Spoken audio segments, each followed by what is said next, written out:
Welcome to Classic Comedy of Old Time Radio. I'm your host, Ron Eckelbarger. Here's another Bob Hope show. Now, you'll notice that it's not called The Pepsodent Show, starring Bob Hope, and that there are no commercials. That is because this is an edited version of the show that was used by the AFRS, or the Armed Forces Radio Service, as a rebroadcast to the troops. That's also why there's 10 minutes of music at the end of the show. They had to have something to fill in the commercial time removed from the half-hour show. When this show was originally recorded, it was done live there at the base in Rhode Island that you'll hear about in a few seconds. As near as we can tell, this is episode number 249, and it originally aired on January 23rd, 1945. Here now is Bob Hope and his special guest, Marilyn Maxwell. The Bob Hope Show. With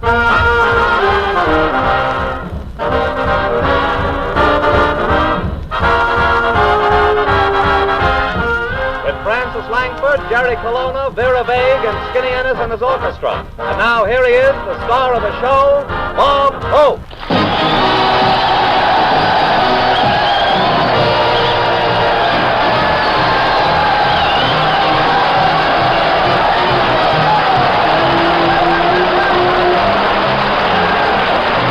Thank you. Thank you very much. How do you do, ladies and gentlemen? This is Bob, Quonset Point Naval Air Station, Quonset Point, Rhode Island, Hope.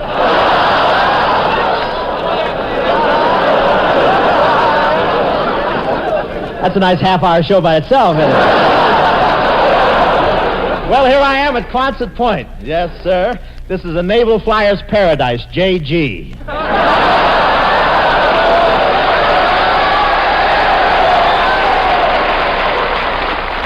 No, it's a beautiful base, I want to tell you that, and the weather here is very stimulating. Stimulating, that's New England for help me glue my ears back on. Boy, this New England wind here really goes through you. It really goes through you. I opened my mouth once and the back of my neck whistled. Rhode Island really isn't one of the 13 states. A Texas rancher came up here and scraped a piece of dirt off his shoes.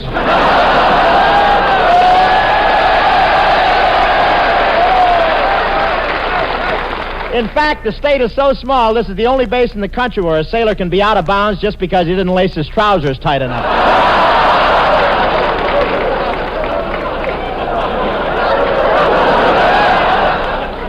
Just to show you how tight those sailors' pants are, one guy sat down on a lobster, and the lobster yelled, "Ouch, my claws."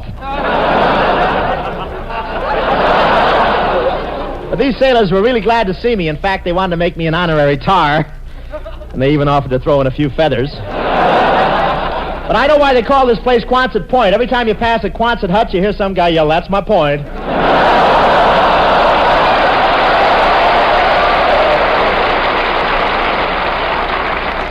You all know what a Quonset hut is. That's a foxhole that got up in the world. And these fellas, they get chances to do some flying at night. Yes, sir, and every Saturday night you should see them in Providence looking for co-pilots. And they have link trainers here. A link trainer is a contraption that gives you all the sensations of flying, doing loops, barrel rolls, and crashes. It's the mechanical version of a night at Port Arthur. Thank you. And here is a glamour lady from MGM who came east with us to entertain you fellas. You've heard her on the air, Miss Marilyn Maxwell.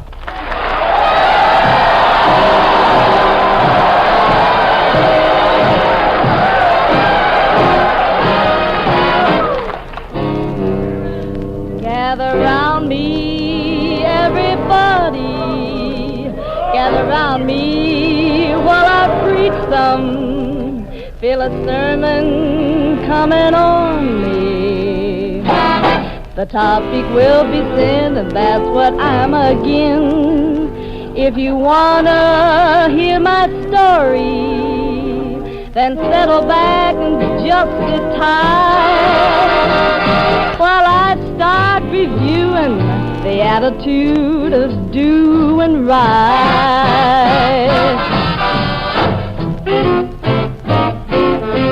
You gotta accentuate the positive feeling.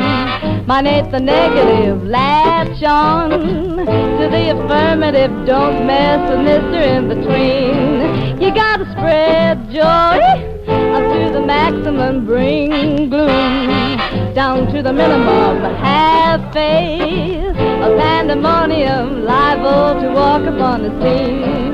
To illustrate my last remark, Jonah in the whale, Noah in the ark. What did they do just when everything looked so dark? Man, they said you gotta accentuate the positive healing.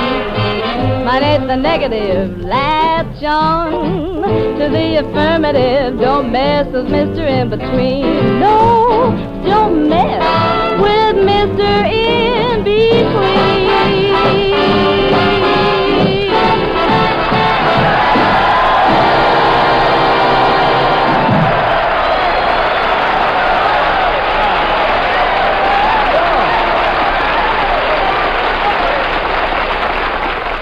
Thank you, fellas. Down in your seats. Thank you very much. That was Marilyn Maxwell singing Accentuate the Positive, and I'm positive that's some of the best accentuating I ever saw.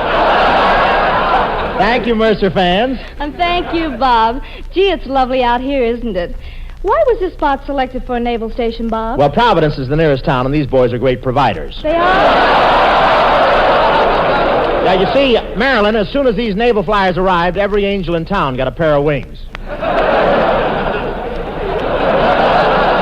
But I want to tell you, we're glad to have you with us tonight, Marilyn. How's the career going? Well, I don't know, Bob. I just wonder if I'm progressing. I've made a half a dozen pictures at MGM, and I just left Bing Crosby's show. You're progressing.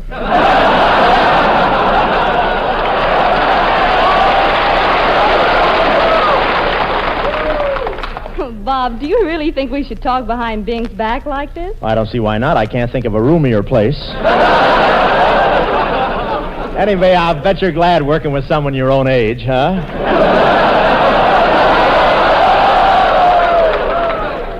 So you used to work for old Spanieliers. Say, it must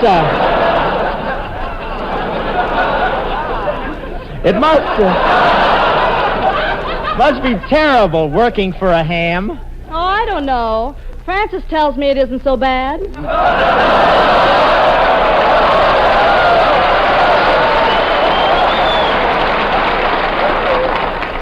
Gee, I didn't know that government stamp showed through my tattoo. But I want to tell you, Marilyn, you'd do well if you worked on my program. You know, you'd get a bundle every week. Ah, no, thanks, Bob. I have enough trouble doing my own laundry. Well,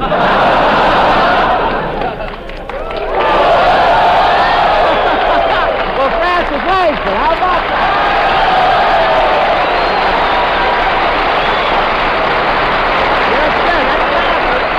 Hello, Marilyn. Hello, Bob. Oh, hello, How you Francis. Gee, you look lovely this evening. I love the way your hair is set tonight. You know you're looking lovelier than ever. Bob, put down that mirror. She's talking to me. Well, it's just natural mistake. It fitted me so well.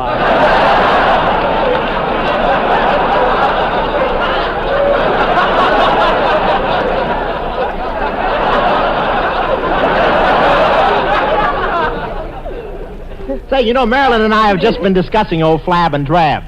Well, how was it working for Bing, Marilyn? Oh, he's the best boss in the world. He was always a gentleman. Bob is always a gentleman. And Bing always has a smile for everybody. Bob has a smile for everybody. And at Christmas, Bing gave us $50 war bonds. Bob has a smile for everybody. Thank you, Marilyn Maxwell. Thank you, sir. Come Francis Langsford to sing.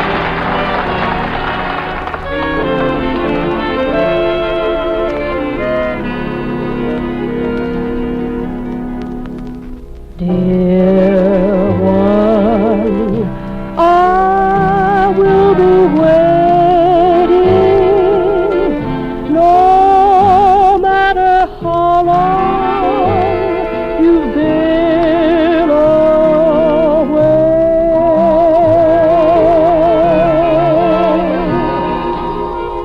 Yearning for your returning, each lonely moment seem of day. I'll keep the home fires bright and hope and pray each night. No matter where you go, you'll be alright,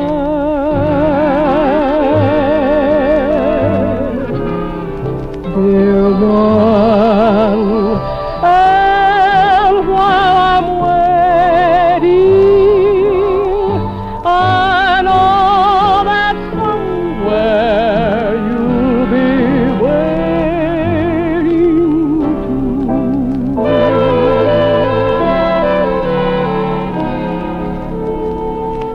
I'll keep the home fires bright and hope and pray each night. No matter where you go, you'll be alright,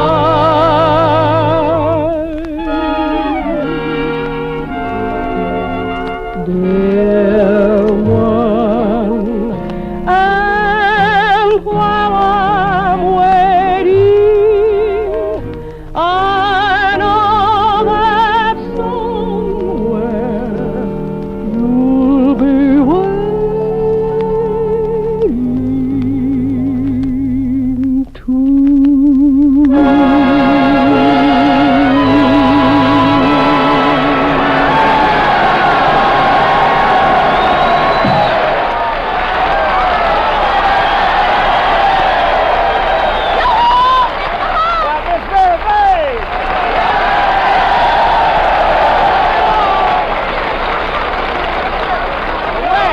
Well, Miss Vera Vague, I'll be hanged.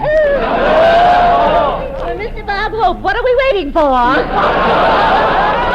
isn't this wonderful, Mr. Hope? I love New England. You do? Yes, I feel as though I'm among my own kind. Yes, here. sir.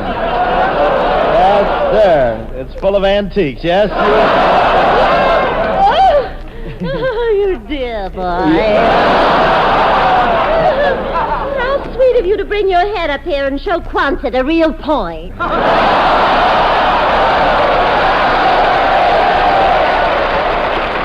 you know, I'm glad you mentioned that in your uncouth way. Rhode Island has many antique shops, and I'm really interested in early American furniture. Is that right, Miss Vague? Did you go looking for a high boy? Yes, but I would have settled for a sober one, too. Yes, it must be awful to see you double. But you know, Miss Vague, Rhode Island is the tiniest state in the Union. Oh, really? You must feel right at home here with that brain. I'm sure I'm going to have a wonderful time here, Mr. Hope. You know, the smaller the state, the handsomer the men. The smaller the state, the handsomer the men? That's right, Tex.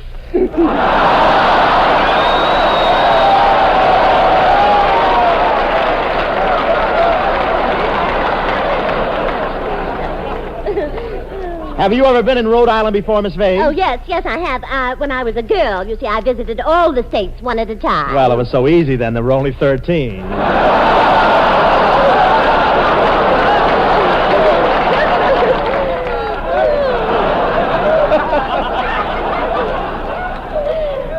You're flying tonight. I'll bet this is the first time these fellas ever saw a flat top take off.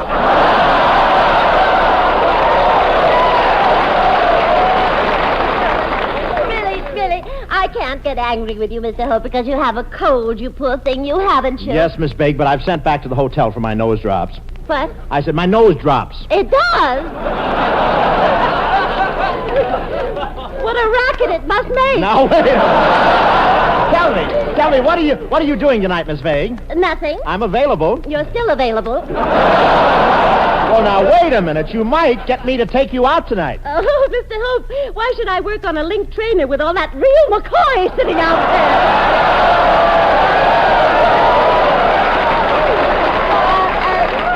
Where's Professor Colonna tonight, Mr. Hope? Oh, he's visiting his hometown, Boston, Miss Vague. We join the professor tomorrow at the Boston Garden. Oh, Mr. Hope, now that we're near Boston, what do you say we do a play on the life of Professor Colonna? Oh, good idea. The life of Professor Colonna. Some psychopathic music, Skin, please. The life of Professor Colonna. We take you back to the night of January 16th, 1907, when a little visitor arrived at the Colonnas of Wimpole Street. Professor Colonna was born with his mustache, and instead of being brought by the stork like other babies, he was delivered by the Fuller Brush Man. And now, glancing quickly into the professor's childhood, we find the devoted mother fondling him in her arms and saying, "Oh, my tutti-wooty dumpling, ootum bootum ookum. And the infant gargles back, "What's the matter, you crazy or something?"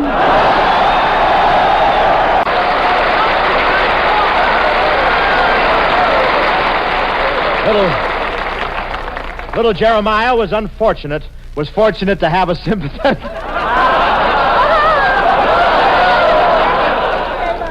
I'm coming in again. Little Jeremiah was fortunate to have a sympathetic and understanding mother. Whenever he asked questions, regardless how childish they might be, she would always tenderly say, Shut up. And now, skipping a brief 22 years, we come to the professor's school days.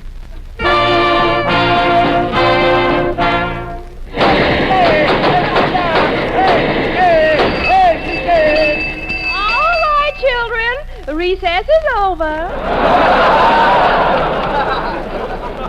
I'll call the roll now. Bob Hope. Present. Jerry Colonna. Present. Skinny Ennis. Fine. That's fine. Everybody's here. Teacher, ouch! Oh, I wish you'd tell Jeremiah Colonna to stop pulling my hair. He's been pulling it every day for 4 weeks now. Sit down, Baldy. Colonna, what does your mother think of your shenanigans? Likes him, wants me to get her a pair, too.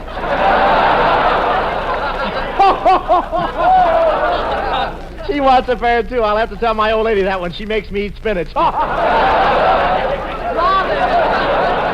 Robert, what would your father say if he saw you acting this way? Ask him. He's sitting in the front row. Now, I'm going to hold a quiz, and whoever gets the wrong answer will have to stay after school with me alone for 3 hours. Now... who discovered America? Margaret O'Brien.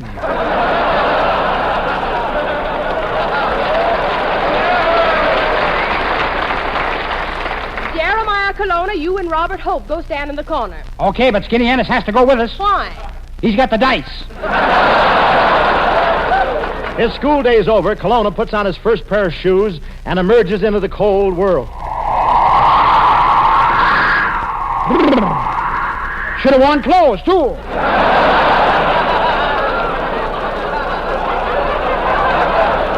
And now we find Professor Colonna when he was a struggling young musician in his broken-down hotel room. Well, I guess I better practice playing the trombone.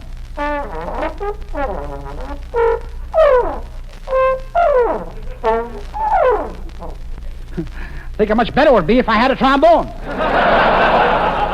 Colonna practices on and on.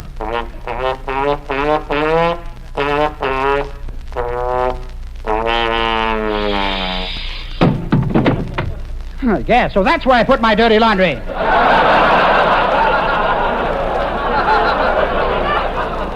This hotel room, it's driving me mad, I tell you. Mad. These 4 walls, nothing but 4 walls. No windows, no doors. Egad, how did I get in here?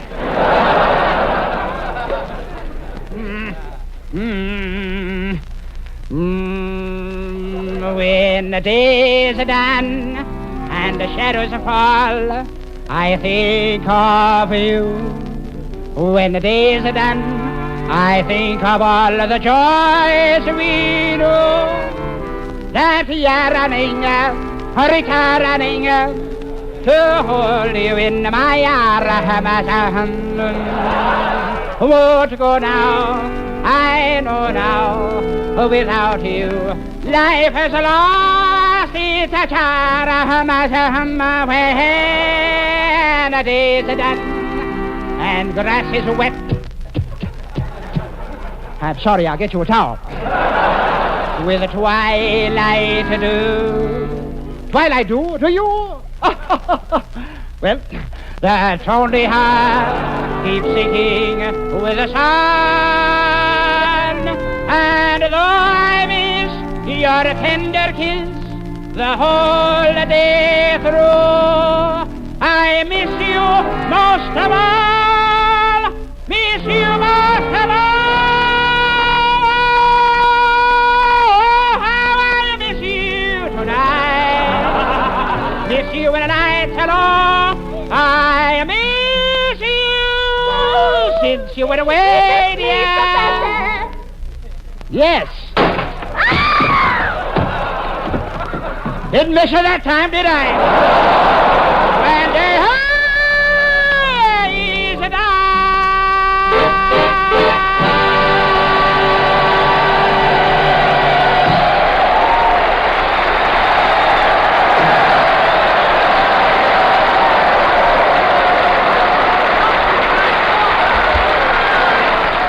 You've been listening to The Bob Hope Show from Quonset Point, Rhode Island, with Francis Langford, Skinny Ennis and his orchestra, Professor Colonna, and Bob's special guest, Marilyn Maxwell.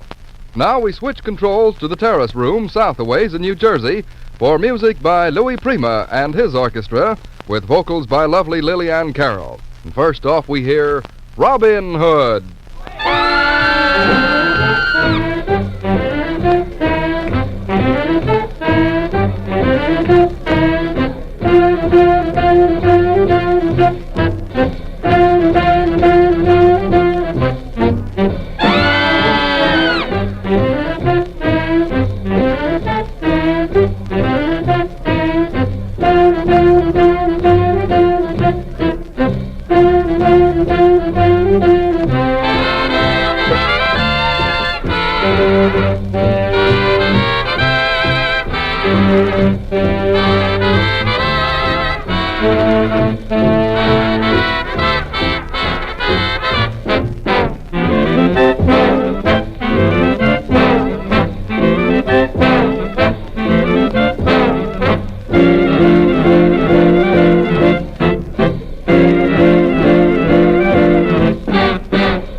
Robin Hood, Little John, Marianne, Zagatari.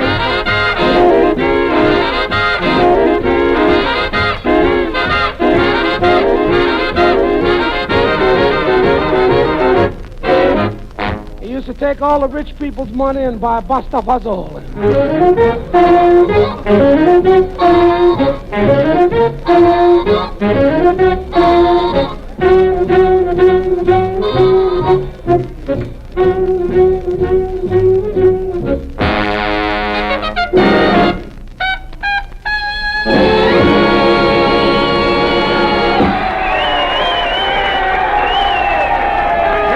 The story of Robin Hood, as interpreted by Louis Prima, who wants you to be happy, and his orchestra. Well, it's Lillian Carroll now on the sentimental side to sing as Louis and the boys play all about This Heart of Mine.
world was fine, as far as I could tell. And then quite suddenly I met you, and I dreamed of gay amours. At dawn I woke up singing sentimental overtures. This heart of mine is gaily dancing now. I taste the wine of real romancing now. Somehow this crazy world has taken on a wonderful design. As long as life endures, it's yours, this heart of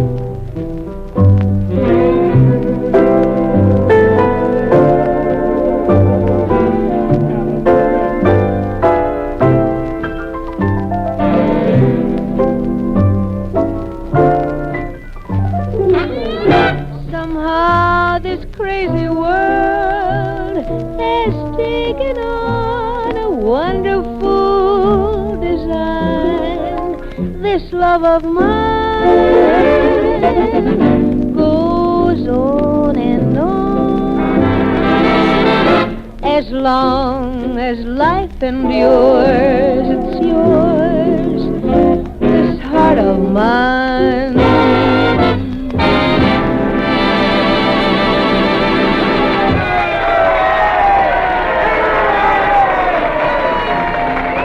Well, I think we ought to have Maestro Primo over here to introduce this next one. It has a very unusual title. It's sung by Lillian and Louie and the whole gang. So what's the title, Louie? Explain it to us. Jerry, the title is Hitsum Kitsum, Bumpity Itsum, whatever that is. Okay, let's have it.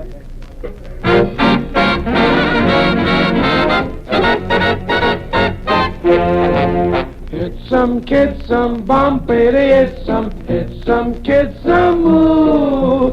Just in case the words might fool ya, it means I love you. Oh, Hitsum Kitsum, Bumpity Itsum, Hitsum Kitsum, ooh. Though it sounds a bit peculiar, say you love me too. Oh, Hitsum means I wanna kiss. Kitsum means you're grand.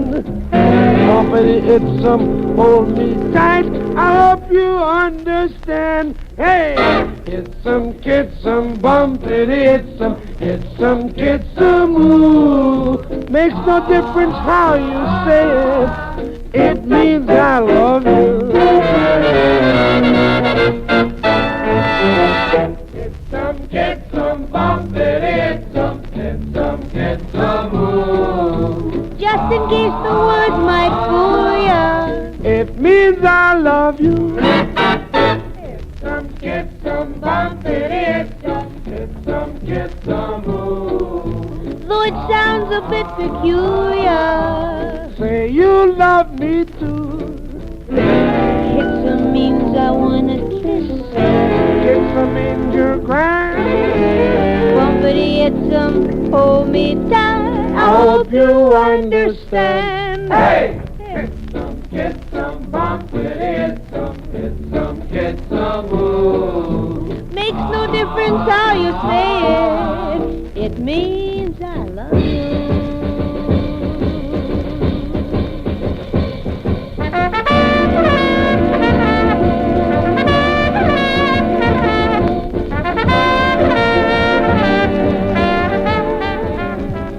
Our thanks to Louis Prima and the band, but we're a little late now. So remember, next week, same time, the Bob Hope Show with the usual Hope Gang.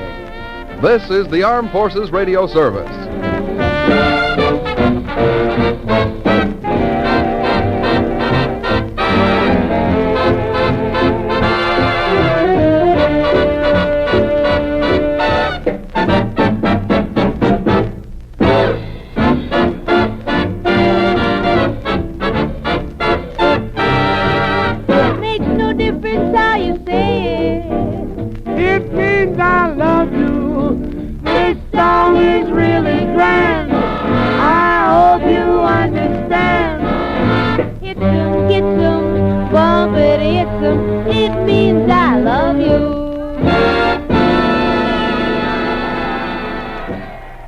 Marvel Marilyn Maxwell, yes, you heard right, her first name was Marvel, was born in 1921 and started singing on the radio while she was still a teenager. Louis B. Mayer of MGM signed her as a contract actress in 1942, but insisted that she get rid of her first name. That's why she's known as simply Marilyn Maxwell. As you heard on today's show, she sang for Crosby on his radio show and was also a regular on the Abbott and Costello show. Soon, we will hear more of her on the Bob Hope Show because she became a regular there in 1951. Marilyn Maxwell died of a heart attack in 1972 at the age of 50. Please send your questions and comments to host@classiccomedyotr.com. Come back next Wednesday for another episode of The Pepsodent Show starring Bob Hope, and check in on Friday for the next installment of The Life of Riley. Until we meet again, in the words of W.C. Fields, horse sense is the thing a horse has which keeps it from betting on people.